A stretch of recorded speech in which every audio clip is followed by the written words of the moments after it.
Hello, it's the Saturday Speakie. I don't know what time I'm going to get this uploaded at. It's probably going to be the Sunday or something. Whatever. It's me talking to you on camera about stuff. Because stuff is good. Okay, first of all, I have got to say a great, big, humongous, massive thank you to a YouTuber and friend on Facebook, John Semple. He sent me a message a few days ago saying he was going to have a spare copy of Grand Theft Auto 5. Would I like it? Oh, hell yes. As some of you will know, for me money has been tight for quite some time. I just had my birthday and I had some money, and with that I bought a new hard drive for one of my PS3s. Because they're both pretty much full and I couldn't install any new games, and Grand Theft Auto 5 is a game I wanted to get, but I could have bought it with the money I had for my birthday, but I didn't have the space to install it. So I figured I will put a hard drive in first and then get Grand Theft Auto for Christmas or something like that. So when I got the hard drive, and then John said, would you like a copy? And I was like, oh my goodness, yes please. So big thank you, John. He also sent me Red Dead Redemption. I've got the standard copy, which is just Red Dead Redemption and nothing else on it. This is the Game of the Year edition, which has a whole load of extra stuff, including the Undead Nightmare zombies, basically, and I like zombies, so I'm going to have a lot of fun with that. And Metal Gear Solid 4. I've never played a Metal Gear game since the demo of the very first one, where you hid in a cardboard box. And I played the demo of that way back, and that's the last time I've ever played one, so it will be interesting to see what the game is like now on a modern system. Very much looking forward to that. So, immense, huge, big thank you to John. I have installed Grand Theft Auto 5 now. I installed it yesterday. I've only managed to grab a few hours playing it because there's stuff going on here that is taking quite a bit of my time. But the time that I spent playing it, it is so good. It is just bloody awesome. The controls are different from what I'm used to, so that's taking me a little bit of time to adapt to them. But they in no way, that's not a negative, that's just a, yeah, you got to get used to this. Graphics are what you would expect. It is gorgeous. Are they the best you could get on a PS3? No, but it doesn't matter because it's Grand Theft Auto. You're not meant to sit there going, wow, that's gorgeous. You're meant to be sitting there laughing your head off because you're doing something insane, which is exactly what I found myself doing. I have been doing some of the missions, and I've spent at least an equal amount of time twatting about. That's what I love on that game. I do the missions, but I twat about a huge amount. It's kind of how I play it. I'll turn it on, I'll play, I'll do a mission, and when I've completed the mission, I save it, and then I go and do something dumb or stupid or daft. You know, steal a car, go drive somewhere crazy, and throw it off a cliff or off a building, or, you know, run loads of people over, get into a police chase. Invariably ends up with me dying. But I love that. Needless to say, you can expect some videos from that. I'm not going to do mission videos. That you will never see me doing a mission here, because spoilers, isn't it? There are going to be people who haven't got it who want it, and well, watching me doing it, you'd only see how to do it badly anyway. But you can expect videos where I'm just plain twatting about. You know, I do that kind of video anyway. Open world, waffle, while playing very badly indeed. Yeah, awesome.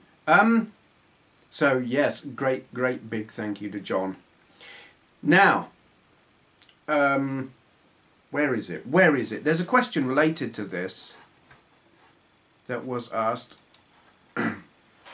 SmoothEmJay said, interesting question for you. Do you consider the use of strategy guides for today's games as cheating, compared to the old games where you actually had unlimited health, etc.? I'm not sure what you mean about old games that had unlimited health. I don't consider them to be cheating. The thing is, strategy guides are just that. They will help you know what to do, but you've still got to do it, and that ain't necessarily always easy. There are games that I've played where I have been absolutely stumped, not known what to do, got stuck, and never got any further than that, and that's pissy. You know, it can be a fantastic game, but if you've got to know exactly what to do to progress and you don't know, then it spoils it greatly. I think in some games it could be cheating, probably on something like Monkey Island, because the figuring it out is what it's all about, as much as the doing of it. But I think in a lot of modern games, you know, figuring it out is kind of secondary. The doing it is going to be tricky. So even if the book is telling you, you need to go here and find this and do this, no, it's just giving you a helping hand, because you still got to do those things, and that can, you know, that can be a challenging thing in itself. No, I don't think it's cheating really. Compared to the old games where you actually had unlimited health, do you mean like compared with the old style cheats, you know, up, down, left, right, blah, blah, blah, and there you are, unlimited lives, unlimited, impregnable, impervious, whatever. Yeah, those were definitely cheats, and you couldn't, there was no kudos in beating a game if you did that, like say Robocod, James Pond 2, if you did the lives cheat, yeah, complete the game having done that, no kudos whatsoever. You're not clever beating it like that, you cheated. But no, I think a strategy guide, it's a helping hand, but I wouldn't turn my nose up at using one myself. I know Grand Theft Auto 5 has a whopping great big book you can buy, a guide, a strategy guide. I don't have one of those. They're not always helpful actually. When I bought Gran Turismo 4 quite a few years ago, I bought a strategy guide, and I was hoping it would have like Easter eggs and things in it, stuff that really helped, and really it didn't. It told you all the cars that you could get, what races you had to win to get what car, how to follow the racing line, blah blah blah. I wanted things like, this is the perfect setup for this race in this car. It was quite a thick book, and it cost about 10 quid or something, and I actually found it completely useless. And strategy guides can be like that. They will teach you stuff that you're going to find out anyway. So no, I don't really think they're cheating. They can be a helping hand, but sometimes you need that. And they don't necessarily give you an unfair advantage. They just maybe enable you to get further into the game where you might otherwise be completely stuck. That's what I think about that. On an entirely different subject, if I can get my bloody computer to respond to my mouse, there. Wireless mouse, too far away from the receiver. Where is the... Okay, oh God. How the hell do you pronounce this? It's on my Sonic CD video. A comment from a guy called... Oh God. DoCTGGAAGEERS? I don't understand people who spell names that you can't pronounce that. Why have you chosen that? Anyway, perfectly an interesting comment. Hey Steve, I love this game. Remember, this is on Sonic CD, for the Mega CD. I love this game, an awesome memory from my childhood. they actually have an Android port of it out that supports USB controllers, and I play it all the time. If you like the game, you should consider checking it out. It looks fantastic on the higher resolution displays. It's not free, although there is a light version. To which I replied, I've seen the Android port and it looks well made. Can't see a reason to get it though. Being able to use a pad renders the pad not so portable. Yeah, I didn't phrase that very well, did I? I meant using a USB pad renders the Android pad not so portable, and touchscreen controls are always rubbish, so no real benefit over playing on original hardware. Cool for those who don't have the original hardware though. Actually there might be a Friday Talkie topic in that. Right, so modern remake of a classic game, and when I say modern remake I don't mean they've reinterpreted it. They have just got a classic game and ported it to modern hardware. In this case an Android pad, and you can use a USB joypad to play it. What do I think about this? I mean, I sounded kind of dismissive, but it's not really as simple as that. Absolutely, if you don't have a Mega CD and you want to play Sonic CD or other classic games that have been done on the Android pad, that is a really good way of doing it. And if you can plug your joypad in and play it with that, great, because touchscreen controls for classic games are shite. No two ways about it, they are just shite. But if you got the classic hardware and you can obtain this game quite easily on the interwebs and burn it to a CD and play it on the actual hardware, is there a reason, is there a benefit to buying the Android version of the game? There are definitely circumstances where that would be a good thing. On holiday, and I do take my Android pad with me, and I do take a joypad for it with me. And so, in fact, I mean, I've got a Mega Drive emulator on my Android pad, and SNES and Game Boy Advance and a whole load of stuff. So I can play classic games while I'm on holiday. Been on holiday with it a good couple of times, and haven't ever played it. Mainly because I'm out doing other stuff. But, you know, it's that rainy day situation. You're stuck in a hotel room, bored out of your head. What do? Well, hey, there's an Android pad with an emulator or 5 on it. Now, edit. Okay, been interrupted. Take 3. Can't remember where I got to. Can't easily find out what was the last thing I said. So I'm kind of diving in probably at the wrong point. So you've got your Android pad. You've got a USB joypad plugged into it. Obviously it is great for using on holiday for that rainy day situation. Also, if you've got a pad like mine, it will plug into a TV. And it kind of begs the question, at what point I've got the Mega CD, genuine hardware, and I have no qualms about using downloaded copies of the game burned to CD to play on it, because I'm a hardware collector. The emulator on this Android pad, certainly the Mega Drive one anyway, if I plug my Android pad into my TV, the same TV that I plug my genuine real Mega Drive into, you can't tell the difference. And in all honesty, the PlayStation 3 pad that I plug into my Android pad is better and nicer to use than a genuine Mega Drive pad. It's more responsive, it's more comfortable. So, at what point does it become illogical? I think that's what I'm trying to get at. I'm not exactly sure.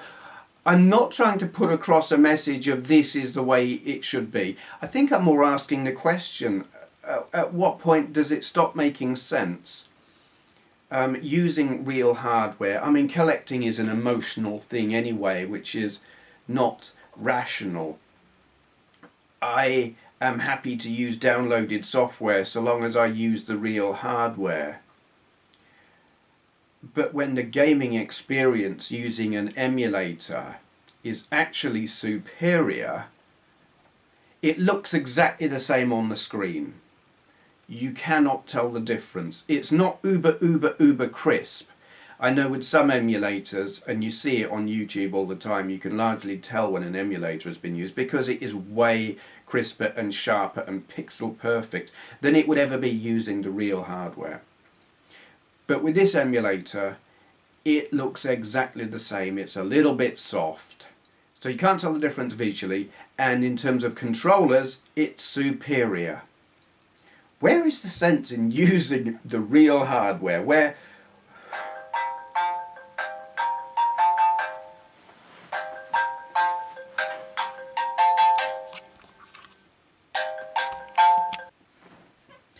We'll try again. Yeah, so, I don't know. What do you think of that, I suppose? Where... I mean, a lot of this is, okay, I'm a collector, so I use the original hardware. That's what I'm all about. I'm playing the games on the original hardware. Collecting is not necessarily a rational thing. As a gamer, I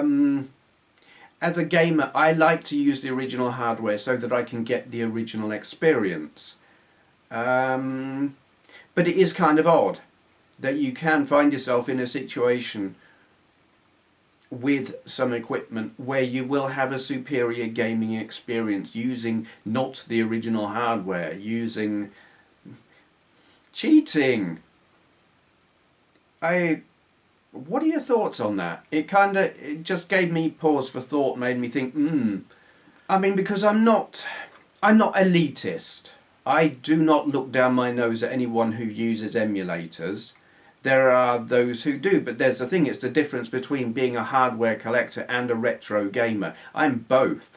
So if someone says to me, yeah, I use emulators to play all these old games, I think, yeah, cool, why not? Because having a massive old hardware is not practical and is bloody expensive. I do kind of draw the line. I've had some people say, yeah, I've got every ROM ever made for blah blah system, and I'll sit there and think, well, so what? In terms of collecting, having a massive collection of ROMs, so what? Don't care, anyone can do that.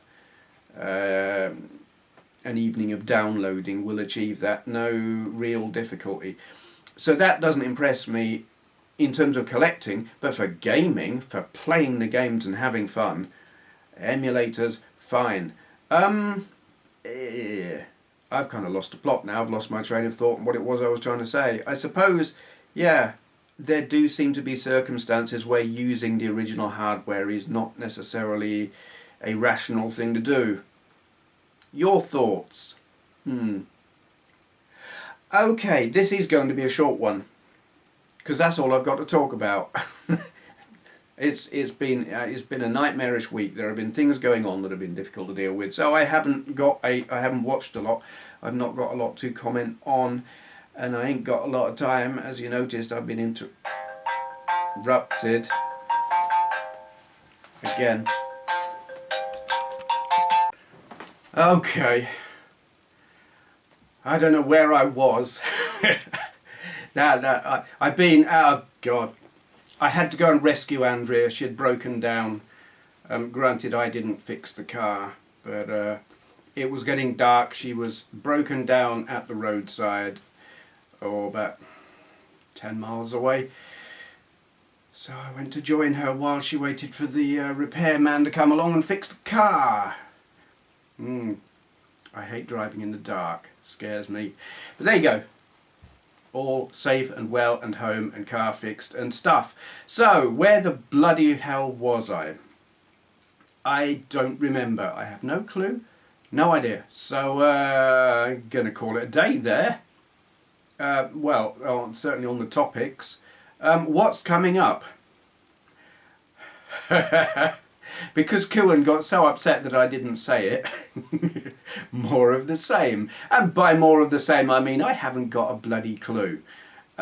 Expect erratic, and I did say erratic, not erotic, Mega CD and CD32 videos. I don't know what erotic Mega CD and CD32 videos would look like. They don't do any of that weird, strange Japanese animation type stuff on there. They're more on the PCFX. So yeah. Yeah, gameplay videos. Expect some kind of random waffling whilst I play open world sandboxy pissing around Grand Theft Auto 5. Yeah, there will be some of that in there. Other than that, I ain't got a clue. I'm looking at a picture of a woman on a horse. Why am I doing that? Because I had to look up the address of the place where Andrea was parked, and it was Parklands Equestrian Centre in Aston, Sheffield. That's where I drove to, because that's where she was broke down, and it's on my screen. Blah! I've explained that. Alright, I am going to go now and try and edit this into something remotely coherent, maybe, hopefully. I don't know. Yeah. Computer appears to have just closed down. Nice. Going. Thank you for watching. If you enjoyed this video, please consider clicking the thumbs up button. I upload videos daily, so go ahead and hit subscribe if you'd like to see more. To all those who've already subscribed, I'd just like to say a great big thank you.